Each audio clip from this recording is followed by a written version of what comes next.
America military 250వ వార్షికోత్సవాన్ని పురస్కరించుకుని Washington లో జరిగిన మిలిటరీ పరేడ్ కి Pakistan army chief general Asim Munir ని అమెరికా ఆహ్వానించినట్లు వార్తలు వచ్చాయి. అయితే ఈ ఊహాగానాలను అమెరికా తోసిపుచ్చింది. ఇది తప్పుడు వార్త అని, విదేశీ సైనిక నాయకులను ఎవరూ ఆహ్వానించలేదు అని వైట్ హౌస్ క్లారిటీ ఇచ్చింది.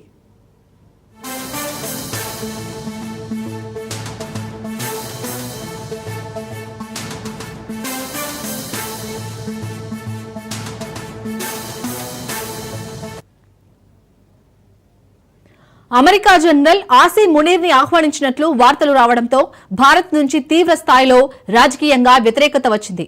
ముఖ్యంగా ఆపరేషన్ సింధూర్ తర్వాత భారత్ కు ఇది దౌత్యపరమైన ఎదురుదెబ్బగా కాంగ్రెస్ అభివర్ణించింది. యుఎస్ ఆర్మీ డే సందర్భంగా వాషింగ్టన్ డీసీలో నిర్వహించిన కార్యక్రమానికి Pak army chief general Asim Munir ను ఆహ్వానించినట్టు ప్రచారం కాగా అమెరికా ఖండించింది. మునీర్ కి ఎలాంటి ఆహ్వానం ఇవ్వలేదని తెలిపింది.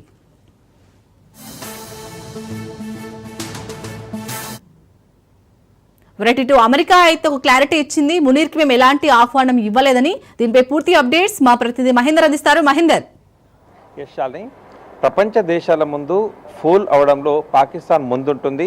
అబద్ధాలు చెప్పడం, తరచూ అసత్యాలు, అనవసర మాటలు మాట్లాడడం, మొత్తంగా ఇంటర్నేషనల్ పరంగా జోకర్ లిస్టులో నంబర్ 1 నా స్థానం ఎప్పుడు ఉండాలి అనేటట్టుగా పాకిస్తాన్ ప్రయత్నిస్తుండడంలో మరొక ఉదాహరణ కనిపించింది.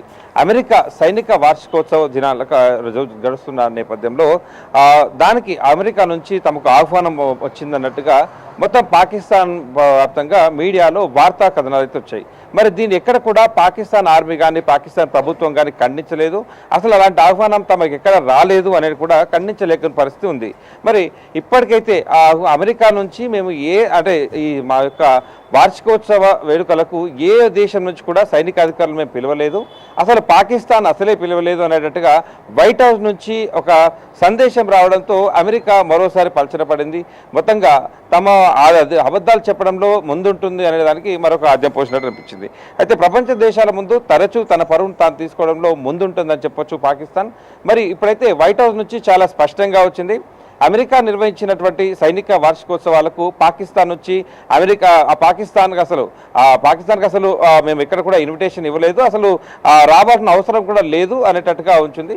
మరి భారత్తో మాకు దౌత్యపరం కావచ్చు, భారత్తో మేము ఎప్పుడు కూడా కలిసే ఉంటాం. ఒకవైపు ఆపరేషన్ సింధూర్ తర్వాత భారత్ పాకిస్తాన్ మధ్య తీవ్రతలు మనం చూస్తాం. మరి ఈ నేపథ్యంలో పాకిస్తాన్ ఆర్మీ చీఫ్కు ఇటు అమెరికా పిలవడం అంటే ఆహ్వానం పలకడం ఏంటి అనేటువంటిగా చాలా వరకు విమర్శలు అయితే వచ్చిన పరిస్థితి కనిపించింది. మరి దౌత్యపరంగా అమెరికాతో ఇంకా విభేదాలు వచ్చే అవకాశం ఉంటుందా? మరి ఇటు మోదీ ప్రభుత్వం అమెరికాతో సత్సంబంధాలు కొనసాగిస్తుంది. మరి ఈ నేపథ్యంలో పాకిస్తాన్ చెందినటువంటి ఆసిమ్ మునీర్కు ఎలా ఆహ్వానం పలికింది అనేటట్టుగా అనేక ప్రశ్నలు లేవనెత్తాయి. మొత్తానికి ఇవన్నీ ప్రశ్నలు లేవనెత్తే ఇన్ని ఊహాగానాల నేపథ్యంలో పాకిస్తాన్ వైట్ హౌస్ నుంచి మాత్రం ఒక స్పష్టమైనటువంటి వార్త వెలువడింది. అసలు పాకిస్తాన్ సైనికాధికారికి మేము మా వార్షికోత్సవ వేడుకలకు ఆహ్వానమే పంపలేదు. అసలు మరి పాకిస్తాన్ ఇది అంటే ఇంత పేర తనకు అమెరికా నుంచి ఆహ్వానం వచ్చినట్టుగా చాలా వరకు అంటే 14వ తేదీన జరిగినటువంటి ఈ వార్షికోత్సవాలకు దాదాపు వారం నుంచి కూడా ఈ పాకిస్తాన్ నుంచి పాకిస్తాన్కు ఆహ్వానం వచ్చినట్టుగా ప్రచారాలు సాగాయి. మరి ఇంత నేపథ్యంలో ఇక్కడ కూడా పాకిస్తాన్ ఆర్మీ కానీ పాకిస్తాన్ ప్రభుత్వం కానీ ఈ వార్తలను ఖండించలేని పరిస్థితిలో ఇది నిజమే అనుకొని చాలా మంది కూడా విశ్లేషణ మొదలుపెట్టారు ఈ విషయం పైన. ఇప్పుడు భారత్ అమెరికా మధ్య దౌత్యపరంగా ఉన్నటువంటి సంబంధాలు ఇక తెగిపోనున్నాయా? మరి పాకిస్తాన్ అలాగే ఆర్మీ మధ్య ఉన్నటువంటి ఆపరేషన్ సింధూర్ తర్వాత ఉన్నటువంటి పరిస్థితులు ఇంకా ఎక్కువ అయ్యే అవకాశం ఉందా? ఇవన్నిటిపైన చాలా చర్చలు జరిగాయి. సో ఎట్టకేలకు మరొకసారి తాను ఒక జోకర్ అన్నట్టుగా పాకిస్తాన్ నిరూపించుకుంది.